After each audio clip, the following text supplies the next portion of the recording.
परमपिता परमात्मा शिव बाबा की आज्ञा से मैं आत्मा आदरणीय जगदीश भाई जी की विशाल बुद्धि के बारे में प्रस्तुत करने के लिए यहाँ उपस्थित हुई हूँ। तो आदरणीय दाता जी का जन्म 10 सितंबर 1929 में मुल्तान में हुआ था।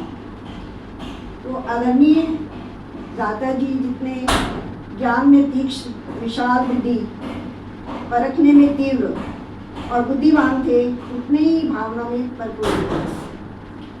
उन्होंने त्रिमूर्ति नामक की पत्रिका प्रस्तुत की थी, जिसमें कि वो नाम तो बहनों का लिखते थे, लेकिन लिखे हुए लेख उनके सारे होते थे। तो जब भी वो दीदी या जानकी दादी से मिलते थे तो हमेशा कहते थे मुझे वरदान दो, और नीचे बैठ जाते थे। तो दादी कहती थी, जब अमृत पिलाती थी गुरुवार के दिन लंदन में, तो कहती थी इधर बैठो, तो कहते थे नहीं, हमें नीचे ही बैठ के अमृत पीना है। तो इतना रिगार्ड वो दादी और बड़ी दीदी का करते थे। उन्होंने माताओं और बहनों को आगे बढ़ाने में ब्रह्मा बाबा को 100% फॉलो किया। वो इकोनॉमी से चलना, उनको चलना और चलाना दोनों बहुत पसंद थे। वो कोई भी चीज़ वेस्ट नहीं करना चाहते थे। तो कोई भी किसी की विशेषता, किसी भी बहन की, भाई की विशेषता को आगे रखकर फिर वो कहते थे कि देखो उस बहन में ये विशेषता है, आपको भी सीखना चाहिए। और इससे वो दोनों में ही उमंग उत्साह बढ़ते थे और उमंग उत्साह बढ़कर उनको आगे बढ़ाने की प्रेरणा देते थे। बहुत प्रेरणादायी जीवन था उनका।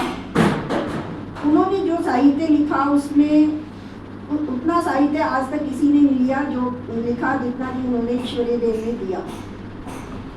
उनका साहित्य इतना विशाल था, 200 से ज़्यादा किताबें उन्होंने लिखी और वो नियमों के इतने पक्के रहते थे, सदैव पक्के रहते थे। उन्होंने मुरली के पॉइंट्स इकट्ठा करके सच्ची गीता नामक किताब को भी उन्होंने प्रस्तुत किया। ज्ञान में वो इतने तीक्ष्ण थे कि वो जटिल से जटिल ज्ञान की बातों को बहुत सहज रूप से और रमणीक रूप से सुलझाते थे और फिर वो प्रस्तुत करते थे आगे। तो वो इतने सेवाधारी भी थे, रमणीक भी थे, गंभीर भी थे, भावजीवी भी थे, बुद्धिजीवी भी थे। सब तरह के गुण उनके पास थे। तो बाबा ने उनको एक विशेष टाइटल भी दिया था, वो विशाल बुद्धि के कारण गणेश जी का टाइटल उनको दिया था, क्योंकि वो बहुत ही विशाल बुद्धि के, उनके कार्यक्रम की योजनाएं उनकी इतनी अच्छी होती थी कि वो बहुत ही आयोजन करते थे। तो मेन यज्ञ के स्तंभ थे वो चारों पार्ट में, सेवा में, ज्ञान में, धारणा में और योग में। तो उन जैसा योगदान ईश्वरीय सेवा में आज तक ना तो किसी को मिला है और ना